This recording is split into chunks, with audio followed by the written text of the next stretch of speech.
Martin a presque tout perdu, pour enfin tout gagner. Combien de fois as-tu pensé que ta vie serait parfaite, s'il te manquait juste un peu plus d'argent, un peu plus de reconnaissance, un peu plus de succès? Nous courons après des rêves lointains avec une telle intensité que nous oublions de voir la richesse déjà présente dans nos mains. Martin était comme ça, un homme bon, travailleur, avec une belle famille. Mais il était aveugle, aveugle d'ambition, aveugle à l'idée que le bonheur se trouvait quelque part loin devant lui.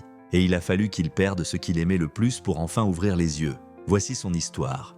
Une histoire de gratitude, de présence et d'apprentissage sur la vraie valeur de la vie, avant qu'il ne soit trop tard. Si tu aimes les histoires qui inspirent et transforment, abonne-toi dès maintenant à Réveil intérieur pour n'en manquer aucune. Parce qu'aujourd'hui, tu vas découvrir que la véritable abondance ne se cherche pas à l'extérieur. Elle se révèle à l'intérieur, dans ce que tu as déjà, dans ce que tu es déjà. Martin vivait dans une petite ville côtière appelée Saint-Vincent, où chaque matin l'arôme du café fraîchement préparé se mêlait à la brise marine. Il avait 42 ans, un emploi stable comme comptable et une routine simple remplie de petites occasions de bonheur. Sa femme Claire était institutrice, une femme au sourire facile et au cœur généreux qui voyait toujours le bon côté des choses. Ils avaient 2 enfants, Thomas, 9 ans, un garçon curieux qui collectionnait les coquillages et rêvait de devenir biologiste marin. Et Sophie, 6 ans, qui dansait dans toute la maison et remplissait chaque pièce de ses rires. Chaque après-midi, après le travail, Martin passait devant le parc où jouaient ses enfants. Mais il s'arrêtait rarement. Toujours pressé, toujours quelque chose de plus important à faire. Il consultait les offres d'emploi des grandes villes, comparait les salaires, imaginait une vie différente. Claire lui demandait « On n'est pas heureux ici, mon amour ?»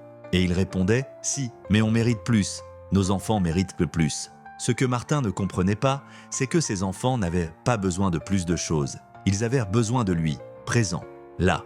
Mais il était déjà ailleurs, même quand il était à la maison. Un jour, Martin reçut l'appel qu'il attendait. Une grande entreprise de la capitale lui proposait un poste avec un salaire triplé. C'était son moment. Sans hésiter, il accepta. Claire était inquiète. « Et les enfants? Et notre vie ici ?» Mais Martin avait déjà pris sa décision. Ils déménagèrent dans la grande ville, dans un appartement moderne mais froid, loin de la mer, loin des amis, loin de tout ce qu'ils connaissaient. Au début, Martin était euphorique. Le nouveau travail, les restaurants chics, les voitures de luxe qu'il voyait passer. Mais les heures de travail devinrent interminables, il partait avant l'aube et rentrait quand les enfants dormaient déjà. Claire essayait de s'adapter, mais la chaleur de leur ancienne maison lui manquait. Les enfants demandaient « Papa, quand est-ce qu'on retourne à la plage ?» Et Martin répondait « Bientôt, très bientôt ». Mais ce bientôt ne venait jamais. La distance grandissait, les rires s'éteignaient peu à peu, et Martin, maintenant riche de tout ce qu'il avait voulu, se sentait plus vide que jamais. Tout changea un après-midi pluvieux d'octobre. Martin était en pleine réunion importante quand son téléphone vibra sans arrêt. C'était Claire, sa voix tremblait. « Martin, ton père, il a fait une crise cardiaque, il est en soins intensifs.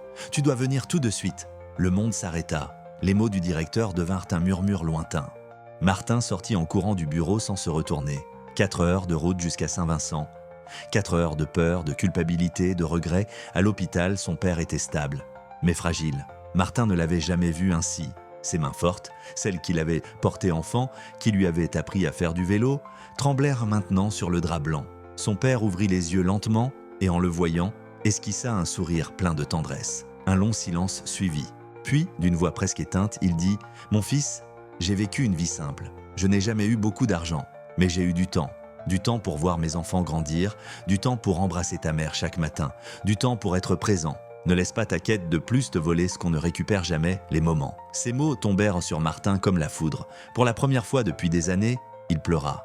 Pleura pour tout ce qu'il avait perdu en courant après un bonheur qui n'existait pas. Cette nuit-là, Martin ne parvint pas à dormir.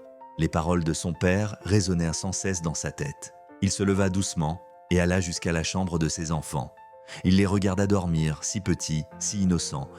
Quand avait-il lu une histoire avec eux pour la dernière fois? Quand avait-il simplement pris le temps de les écouter? Il réalisa qu'ils ne connaissaient plus leurs amis, ni ce qu'ils aimèrent dessiner, ni les chansons qu'ils chantaient. Il avait été là, physiquement présent, mais émotionnellement absent. Puis il alla dans le salon où Claire dormait sur le canapé, un livre ouvert sur la poitrine. Elle semblait épuisée, seule, une vague de culpabilité et de douleur l'envahit.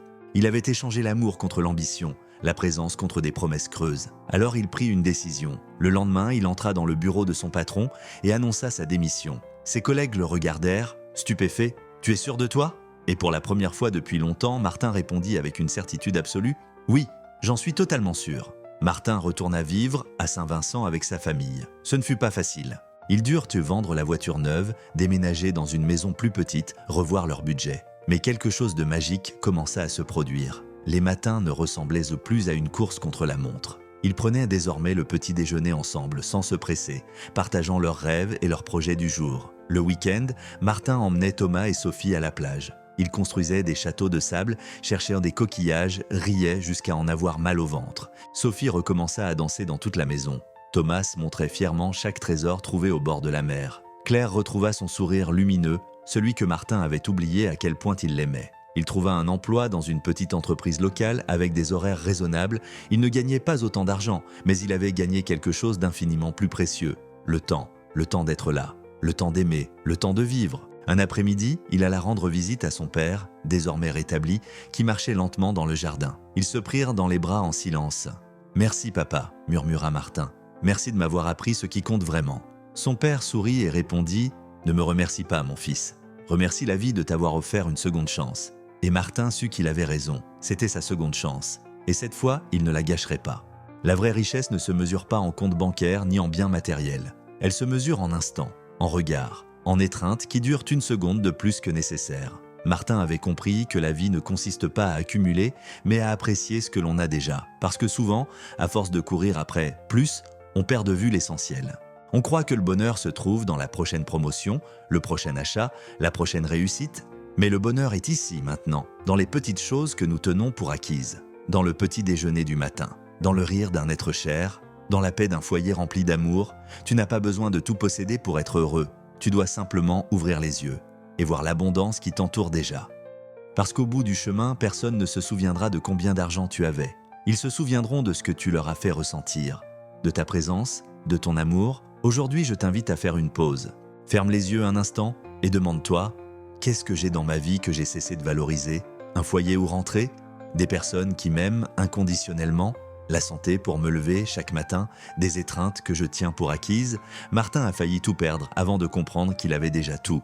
N'attends pas qu'il soit trop tard pour voir l'abondance qui t'entoure. La gratitude, ce n'est pas seulement dire « merci ». C'est ressentir, du plus profond de ton cœur, que tu es déjà riche, déjà suffisant, que ta vie, telle qu'elle est aujourd'hui, est un cadeau d'une valeur inestimable. Aujourd'hui est le jour parfait pour commencer à vivre avec plus de présence, plus de gratitude et plus d'amour, parce que la joie de valoriser ce que nous avons déjà est le secret d'une vie véritablement pleine. Que cette histoire t'inspire à embrasser ce qui compte vraiment. Si cette histoire a touché ton cœur, laisse un j'aime et abonne-toi à Réveil intérieur pour d'autres réflexions qui transforment la vie.